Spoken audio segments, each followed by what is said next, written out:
what alignment really is and how to achieve it. In our previous blog post, we saw that one of the key reasons why teams fail to execute effectively is a lack of alignment. And boy, is that a familiar sentence. If you're interested in either team effectiveness or leadership or any combination thereof, you'll have surely heard enough about alignment to last you for an entire career. Sadly, alignment is one of those words, much like leadership itself, that is pervasive in leadership literature, but it's rarely defined in any meaningful way. Here at Predictable Success, we have a very specific meaning and definition for the term alignment.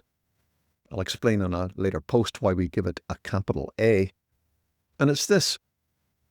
Alignment is the degree to which everyone in an organization, department, project, group, or team understands their common goals, agrees with those goals, and works effectively and efficiently toward achieving those goals.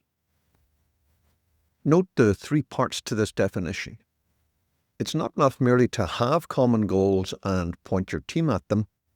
For true alignment, not only to exist, but to be sustainable in the long term, each member of your team has to understand those goals, agree with them, buy in, to use the accepted vernacular, and competently execute towards achieving those goals.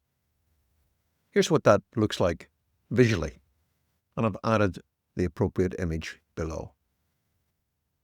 Note that true sustainable alignment is only achieved when all three component elements are active, and that state is only one of 7 possible situations. Briefly, here's what the other 6 potential situations look like. Understanding but no agreement and no action equals active derailing. Your team fully understands what their common goals are, but they're not in agreement with them, and they sure aren't going to do anything to achieve them. Put another way, you not only don't have their buy-in, they're actively bought out. And yes, I just made that word up. It's ugly, and I shall retire it instantly. In this case, your team is likely to actively derail what you're trying to achieve. 2. Understanding and action without agreement. That equals burnout. As in the stage above, here your team fully understands what their common goals are, but they're not in agreement with them. However, in an attempt to be good team players, they will try to execute on those goals. Eventually, their lack of buy-in means they're going to burn out. 3. Understanding and agreement, but no action equals hidden stasis. Here, your team fully understands their common goals and they agree with them, but something in your infrastructure, how they're trained, and or the toolkit that you're providing them with, say, means they can't actually take action to execute against those goals. In this situation, your team's active, positive stance towards your common goals means that you will likely for some time be in a situation where you are unintentionally unaware that underneath the surface, nothing much is actually happening. Stage 4 is agreement without real understanding and real action. And this leads to disguised paralysis. Here, your team is fully bought into what they believe their common goals are, but either because of how you communicated them or some other reason, they have a fundamental misunderstanding of those goals, and nothing they try is turning into actionable execution. In this situation, it usually takes some time for it to become clear that your team is in essence paralyzed because of their lack of true understanding of their common goals. Stage 5.